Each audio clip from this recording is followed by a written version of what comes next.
श्रोताओं, आज 3 दिसंबर एक बहुत ही महत्वपूर्ण दिवस। आज पूरा विश्व मना रहा है अंतर्राष्ट्रीय दिव्यांग जन दिवस। हम इस कार्यक्रम के माध्यम से हमारे जितने भी दिव्यांग भाई बहन हैं उनको बहुत बहुत शुभकामनाएं देते हैं। और आज इस महत्वपूर्ण दिवस पर हमारे बीच हैं श्रीमती चेतना गोला, जो कि राष्ट्रीय दृष्टि दिव्यांग जन सशक्तिकरण संस्थान NIEPVD में प्रोग्राम प्रोड्यूसर हैं। आज हम आपसे बात करेंगे कि सुगम्य पुस्तक निर्माण किस प्रकार से आप लोग कर रहे हैं और इसमें अन्य मीडिया जो है उनका किस तरह से आप सहयोग ले रहे हैं। मैडम चेतना जी, आपका बहुत बहुत स्वागत है आज इस कार्यक्रम में। जी सर, बहुत बहुत धन्यवाद आज 3 दिसंबर को इस कार्यक्रम को करने के लिए। तो जैसे हम होली, दिवाली और दूसरे जो हमारे त्योहार हैं हम जोर शोर से मनाते हैं ना, उसी तरह से वर्ल्ड डिसेबिलिटी डे हम बहुत जोर शोर से मनाते हैं, जो एक प्रतीक होता है कि दिव्यांग जन के सशक्तिकरण का, दिव्यांग जन के आत्मनिर्भर होने का और दिव्यांग जन का अपना दिन मनाने का। तो राष्ट्रीय दृष्टि दिव्यांग जन सशक्तिकरण संस्थान देहरादून इसे बहुत ही धूमधाम से मनाता है सर। तो किस तरह के कार्यक्रम आप लोग इस दिवस पर आयोजित करते हैं? इसमें जिन लोगों ने विशेष कार्य किए होते हैं दिव्यांग जन को लेकर, जैसे कि हमारा संस्थान दृष्टि दिव्यांग जन के लिए कार्य करता है, तो दृष्टि दिव्यांग जन के क्षेत्र में जिन जिन लोगों ने अद्वितीय कार्य किए होते हैं उन्हें हम पुरस्कृत करते हैं राष्ट्रीय संस्थान होने के नाते। इसके अलावा कई रंगारंग कार्यक्रम प्रस्तुत होते हैं, और क्योंकि हमारे यहाँ पर वोकेशनल ट्रेनिंग सेंटर है और HRD के प्रोग्राम हमारे यहाँ चलते हैं, हमारे यहाँ CBSE का 12वीं तक का स्कूल है, तो ये जो तीनों डिपार्टमेंट जिनके मैंने आपको नाम बताए, बड़ा जोर शोर से वो तैयारी होती है। स्कूल के बच्चों में बड़ा उत्साह होता है कि भाई 3 दिसंबर आ रहा है और हम अब इस बार क्या प्रोग्राम करेंगे। या जो वोकेशनल ट्रेनिंग सेंटर है वहाँ पे जो हमारे ट्रेनीज होते हैं उनके अंदर भी प्लानिंग शुरू हो जाती है कि इस वाले गाने पर डांस करेंगे या ये वाला गाना गाएंगे या और किस तरह के कार्यक्रम किए जा सकते हैं। तो इस तरीके की तैयारी हफ्तों पहले अगर मैं कहूँ तो वो शुरू हो जाती है। जी, तो बहुत उल्लास का वातावरण आपके पूरे संस्थान में होता है और ये बहुत ही अच्छी बात है कि हम उन लोगों को याद करते हैं। निश्चित तौर पर आपका जो संस्थान है एक अग्रणी संस्थान है और बहुत महत्वपूर्ण भूमिका निभा रहा है। हम जानना चाहते हैं कि ये जो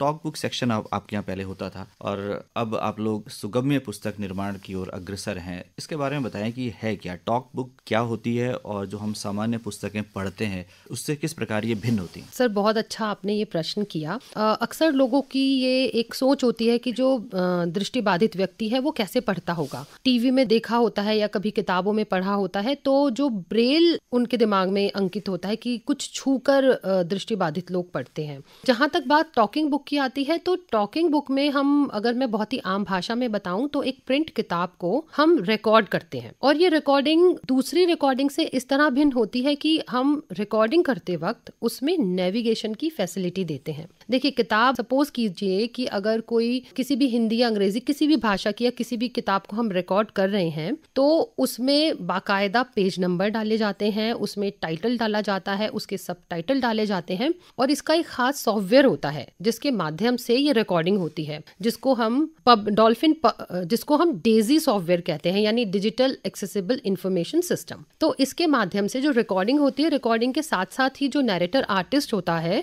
वो इसमें ये सारी एंट्रीज करता जाता है। जब वो किताब पूरी रिकॉर्ड हो जाती है तो जो एंड यूजर है वो जब उस किताब को सुनते हैं, सपोज अगर उन्हें चैप्टर नंबर 3 का पैरा नंबर 5 पर जाना है, तो वो डेजी प्लेयर के माध्यम से चैप्टर नंबर 3 के उस पर्टिकुलर पैरा पर क्लिक करेंगे और जब वो वहां क्लिक करेंगे तो बुक वहीं से प्ले होनी शुरू हो जाएगी। इस बात को ऐसे समझा जा सकता है, मान लीजिए आप कोई MP3 फॉर्मेट में एक 5 मिनट का गाना सुन रहे हैं और गाना सुनते सुनते आपने अगर कहीं पर बीच में क्लिक या आपने स्टॉप का बटन दबाया, तो जब आप वो गाना दोबारा सुनेंगे तो गाना शुरू से शुरू होता है, वो उस पर्टिकुलर जगह से शुरू नहीं होता। तो यही समस्या पहले हमारी टॉकिंग बुक्स में आती थी। हम सिंपल रिकॉर्डिंग करते थे, MP3 फॉर्मेट में करते थे और एक किताब हो सकता है कि 20 घंटे की भी हो, 15 घंटे की भी हो, तो जो सुनने वाला था, आप सोचिए उसके लिए कितना स्ट्रगल था कि किताब को रिवाइंड फॉरवर्ड करते रहकर अपने उस पर्टिकुलर टॉपिक तक आना होता था। लेकिन अब इस फैसिलिटी के माध्यम से वो पर्टिकुलर पेज नंबर पे जा सकते हैं, पर्टिकुलर टॉपिक पे जाके वहां क्लिक करके बुक को वहीं से सुन सकते हैं।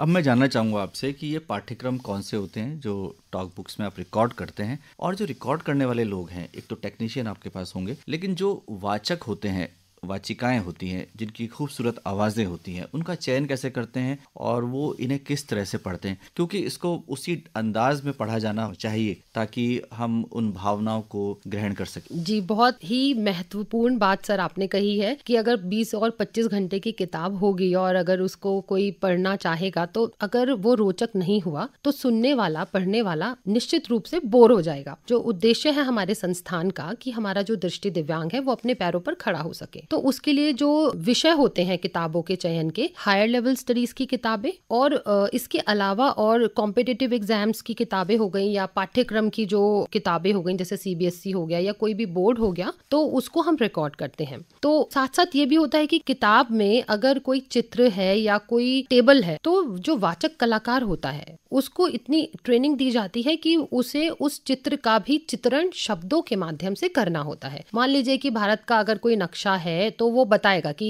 इस पृष्ठ संख्या इस पर भारत का नक्शा है और ये नक्शा इन बातों को अंकित करता है, क्योंकि वो चित्र है तो वहाँ शब्द खुद पिरोने होंगे। उसके अलावा जो वाचक कलाकार होते हैं सर, क्योंकि आप आवाज की दुनिया से है तो इस बात को मैं जरूर बताऊंगी कि हमारे वाचक कलाकारों के लिए भी हम एक बाकायदा ऑडिशन टेस्ट करते हैं जिसमें उनकी आवाज में क्लैरिटी होना, आवाज मधुर होना और उसके अलावा उनकी उस सब्जेक्ट पर कमांड होना, उच्चारण भी अच्छा होना, उच्चारण अच्छा होना। बिल्कुल, कि अगर हिंदी की किताब है या अंग्रेजी की किताब है तो उस भाषा पर पूरी पकड़ होना, तभी उस किताब को एक वाचक कलाकार के माध्यम से रिकॉर्ड करवाया जा सकता है। मैडम, हम ये भी जानना चाहेंगे क्या इसमें संगीत का भी प्रयोग आप लोग करते हैं?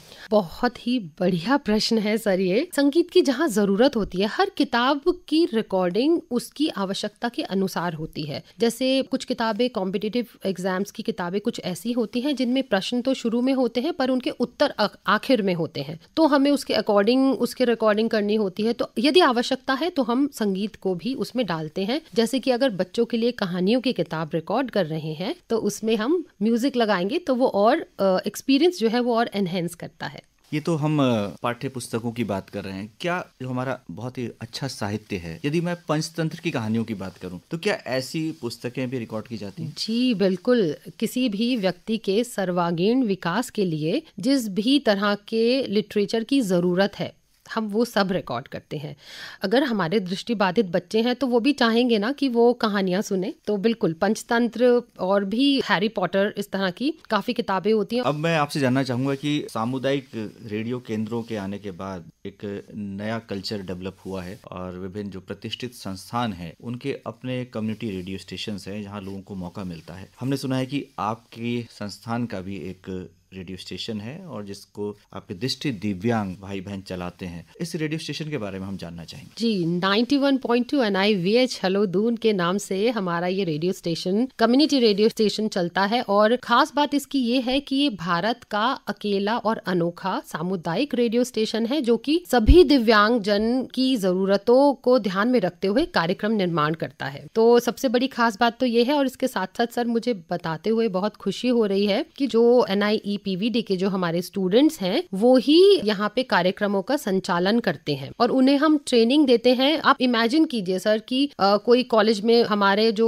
HRD का स्टूडेंट है वो हुआ या हमारा 11वीं या 12वीं का स्टूडेंट है और वो बात कर रहे हैं कि दिव्यांग जन के लिए या दृष्टि दिव्यांग जन के लिए रोजगार किस तरीके के होने चाहिए या 3 दिसंबर पर किस तरह के कार्यक्रम वो प्रस्तुत करना चाहते हैं, ये वो खुद डिस्कस करते हैं। या कोई ऐसा बच्चा है जो कि कहानी लिखता है और खुद ही वो अपनी कहानी रेडियो पर नैरेट कर रहा है। मतलब वेब सीरीज का तो जमाना है, हमारे बच्चे रेडियो सीरीज भी जो है बनाने में बहुत एक्सपर्ट हैं। जी, तो ये तो बहुत ही अच्छी बात है कि उनको आत्मनिर्भरता की ओर आप ले जा रहे हैं और रेडियो में बोलने का एक पैशन होता है और उस पैशन को भी पंख मिल रहे हैं। आपका क्या कोई YouTube चैनल भी है? जी सर, बिल्कुल। आज के समय में तकनीक को ध्यान में रखते हुए हमारा YouTube चैनल भी है और वही नाम है इसका NIVH हेलो दून, जिस पर आप देख सकते हैं कि संस्थान की गतिविधियों के बारे में तो आप देख ही सकते हैं, साथ ही जो बच्चे RJing करते हैं या जो बच्चे एंकरिंग कर रहे हैं, तो अलग अलग हमारे ये बच्चे इन सोशल मीडिया के माध्यमों से लोगों को जागरूक भी कर रहे हैं। जैसे HIV एड्स हुआ या जो 21 प्रकार की अलग अलग अलग डिसेबिलिटीज भारत सरकार ने जो चिन्हित की हैं उन पर हमारे विशेष कार्यक्रम होते हैं। और मजे की बात तो ये है कि इन कार्यक्रमों का संचालन जो है और इसका रिसर्च वो हमारे बच्चे करते हैं। हमारे HRD स्टूडेंट हो गए या हमारे स्कूल के स्टूडेंट्स हो गए, उन्हें हम ट्रेन करते हैं रेडियो चैनल के माध्यम से। मतलब रेडियो जो है वो हमारा एक प्रयोगशाला के तौर पे भी यूज हो रहा है बच्चों को ट्रेन करने के लिए। दृष्टि दिव्यांगता के साथ जो चीज जुड़ी है वो है संगीत, और ये देखा गया है कि संगीत में उनकी विशेष अभिरुचि होती है और उसमें उनका जो प्रदर्शन है वो भी उच्च कोटि का होता है, वो उत्कृष्ट कलाकार साबित हुए हैं। क्या आपके यहाँ भी कुछ इस तरह का ग्रुप आपने बनाया है? कुछ जैसे आमतौर पर हम देखते हैं कि विश्वविद्यालयों के अपने बैंड्स होते हैं, क्या ऐसा कुछ आपने भी सोचा? बहुत ही एक ऐसा कॉन्सेप्ट है, जब आपने संगीत की बात की, Divya bands of India. Bharat में पहली बार ऐसा हो रहा है कि आपने बहुत सारे बैंड्स के बारे में सुना होगा, लेकिन हमारा संस्थान और सामाजिक न्याय और अधिकारिता मंत्रालय के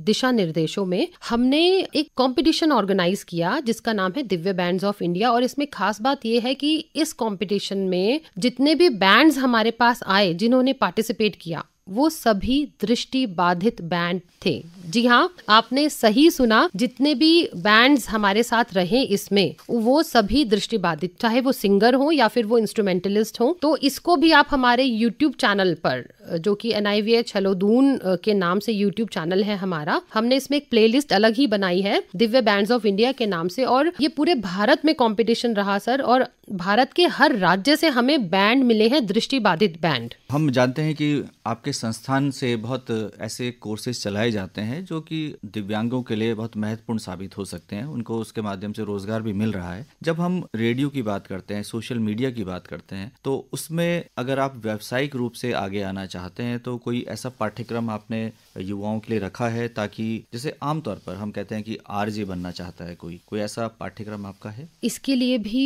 एक पायनियर की तरह NIVH की जो मीडिया यूनिट है वो हमारे डायरेक्टर साहब के मार्गदर्शन में हम लोग इस पर काम कर रहे हैं। और आपने देखिए बहुत सारे मास कॉम के कोर्सेज के बारे में सुना होगा, लेकिन RJ, एक दृष्टि दिव्यांग RJ, उसको लेकर भविष्य में काम करना, उन्हें ट्रेन करना, उनकी जो बोलने की क्षमता है उसमें निखार लाना, उसमें उन्हें प्रखर बनाने के काम में हम बहुत जल्दी ही हम एक RJ दृष्टि दिव्यांग के लिए कोर्स को हम लॉन्च करने वाले हैं और बहुत शीघ्र ही हम इसकी सूचना आप सबको देंगे। चेतना जी, प्रधानमंत्री श्री नरेंद्र मोदी जी ने एक नया शब्द लिया और वो शब्द इतना प्रचलित हो गया, लोकप्रिय हो गया, और इसको हम दिव्यांगता कहते हैं। आप इन लोगों के बीच में रहती हैं, तो आप इसे किस रूप में लेती हैं कि जो दिव्यांगता शब्द है ये अपने आप में आत्मनिर्भरता और दिव्यता को प्रकट करता है? आप जब इन लोगों के बीच में कार्य करती हैं तो क्या दिव्यता पाती है इनके मध्य? लोग एक तो ये सोच बनाते हैं कि जो दृष्टि दिव्यांग जन है, इस बात से मैं ये धारणा को पहले तो मैं ब्रेक करना चाह रही हूँ कि जो दृष्टि दिव्यांग जन है, लोग बोलते हैं कि अरे उनकी तो छठी इंद्री खुल जाती है। हमें ये ध्यान रखना चाहिए कि कोई भी दिव्यांग जन है, मैं क्योंकि दृष्टि दिव्यांग जन के साथ ज्यादा कार्य करती हूँ, तो वो लोग भी आम लोगों की तरह ही होते हैं। जैसे एक साइटेड स्कूल में एक बच्चा ऐसा होगा जो कि पढ़ने में अच्छा नहीं होगा, उसको पढ़ना अच्छा नहीं लगता होगा, और एक बच्चा ऐसा होगा जिसको पढ़ना बहुत अच्छा लगता होगा। उसी तरह से दृष्टि दिव्यांग बच्चे भी होते हैं। ऐसे दृष्टि दिव्यांग बच्चे भी होते हैं जिन्हें नहीं पढ़ना अच्छा लगता है, और ऐसे भी हैं जिन्हें पढ़ना बहुत अच्छा लगता है, कि उन्हें भी लगता है कि अरे भाई हमसे ज्यादा नहीं पढ़ा जाएगा। इस तरह की सोच मतलब होती है, वो लोग भी आम लोगों की तरह होते हैं। देखिए, दिव्यांग शब्द जो है ये अपने आप में एक दिव्यता को लिए हुए है। मतलब बोलते हैं ना कि शब्दों से हमारे जीवन पर असर पड़ता है। पॉजिटिव वर्ड्स जो होते हैं वो हमें कहीं ना कहीं माइंड में हमें एक पॉजिटिव वर्ड होगा तो पॉजिटिव अप्रोच देता है, और नेगेटिव वर्ड होगा तो नेगेटिव। उसी तरह से हमारे माननीय प्रधानमंत्री जी ने जो दिव्यांग शब्द दिया है, ये आजकल बहुत प्रचलन में भी है और बहुत लोग इसको आसानी से समझ रहे हैं। इसके बनिस्बत पहले क्या होता था कि दिव्यांग लोग जन के लिए लोग बहुत ऐसे नाम लेते थे जो कि सुनने में भी अच्छे नहीं लगते थे, और उसका जो प्रभाव है वो अच्छा नहीं पड़ता था। इसके लिए हम धन्यवाद करते हैं हमारे प्रधानमंत्री जी को, जो उन्होंने दिव्यांग जन के लिए इतना सोचा और उनकी जो पहचान है इस शब्द के माध्यम से और उभर कर आई। आज जब हम ये दिवस मना रहे हैं तो कोई संदेश है? दिव्यांग जो हमारे भाई बहन हैं उनको तो हम शुभकामनाएं देते हैं, लेकिन जो समाज का, जिनको हम सामान्य लोग कहते हैं, जिसमें किसी तरह की कमी नहीं है, शारीरिक कमी नहीं है, उनसे क्या कहना चाहते हैं कि हम इनको भी उसी रूप में लें, ये भी समाज का बहुत महत्वपूर्ण हिस्सा है, ये भी हमारे साथ आगे बढ़े और मुख्य धारा से जुड़े? बिल्कुल, क्योंकि मैं दिव्यांगजन के साथ काम करती हूँ तो वो किसी से कम नहीं है, सिर्फ और सिर्फ कमी है उन्हें मौका देने की। आप इस बात से अंदाजा लगाइए कि जैसे जैसे हमारी उम्र बढ़ती है, हमारे सुनने की क्षमता कम होती जाती है, हमारी नजरें कमजोर होती जाती हैं, है ना। या मान लीजिए हम चल रहे हैं और हमारे सामने एक बहुत बड़ा सा गड्ढा आ गया जिसको मैं क्रॉस नहीं कर पा रही हूँ, तो मैं क्या करती हूँ, मैं उस गड्ढे को क्रॉस करने के लिए कोई फट्टा लगा लेती हूँ, एक पार से दूसरी पार तक जाने के लिए आंखों पर चश्मा लगा लेती हूँ, कानों के लिए कुछ और हियरिंग एड का यूज करने लग जाती हूँ। तो उसी तरह से इक्वालिटी ही है, सब चीजें बिल्कुल समान है, सिर्फ और सिर्फ उसको फैसिलिटेट करने की जरूरत है। आप ये नहीं सोचिए कि यदि ईश्वर ना करे कि किसी का कोई अंग भंग हो जाता है या इस तरह की कोई एक कमी रह जाती है तो उसकी पूर्ति दूसरी तरह से की जा सकती है, मतलब हिम्मत नहीं हारनी है। आज के समय में सामाजिक न्याय और अधिकारिता मंत्रालय की बहुत सारी स्कीम्स हैं। मैं आप लोगों से रिक्वेस्ट करूंगी कि आप वेबसाइट पर जाएं और वहां जाकर देखें कि 21 जो हमारी दिव्यांगताएं भारत सरकार ने चिन्हित की हैं, उनके लिए बहुत सारी हमारी स्कीम्स चल रही हैं। कमी केवल ये है कि उसके प्रति लोगों को जागरूकता नहीं है। यदि जागरूकता होगी तो हमारे बहुत सारे ऐसे को नेशनल इंस्टीट्यूट्स हैं, हमारे ऐसे बहुत सारी संस्थाएं हैं जो कि असिस्टिव टेक्नोलॉजी जो है उस पर काम कर रही हैं, बहुत सारे एड्स बना रहे हैं जिसमें कि लिम्स जो है उसका निर्माण किया जा रहा है। तो इसके बारे में और जानना चाहते हैं तो आप मंत्रालय की वेबसाइट पर जाइए और हमारा जो यूट्यूब चैनल है NIVH हेलो दून, उसमें भी एक प्लेलिस्ट है जिसमें कि भारत सरकार की जो मेन स्कीम्स हैं उस पर भी हमने काफी सारे प्रोग्राम्स बनाए हुए हैं और आप उस पे जाकर देख सकते हैं। आपको काफी गाइडेंस मिल सकती है कि यदि आपके आसपास कोई दिव्यांग है तो आप उन्हें कैसे फैसिलिटेट कर सकते हैं, मतलब आप माध्यम बनिए आगे उन लोगों के लिए जिन्हें रास्ता दिखाना है। बस मैं अंत में इतना कहना चाहूंगी कि खुद ही को कर बुलंद इतना, खुद ही को कर बुलंद इतना कि खुदा बंदे से खुद पूछे बता तेरी रजा क्या है। इस खूबसूरत शेर के साथ आज की बातचीत यहीं पर समाप्त होती है। चेतना जी, आप आई और इतनी महत्वपूर्ण बातें आपने अपने संस्थान के बारे में, सुगम्य पुस्तक निर्माण और अन्य मीडिया के बारे में हमारे श्रोताओं के साथ साझा की। आपका बहुत बहुत आभार, धन्यवाद।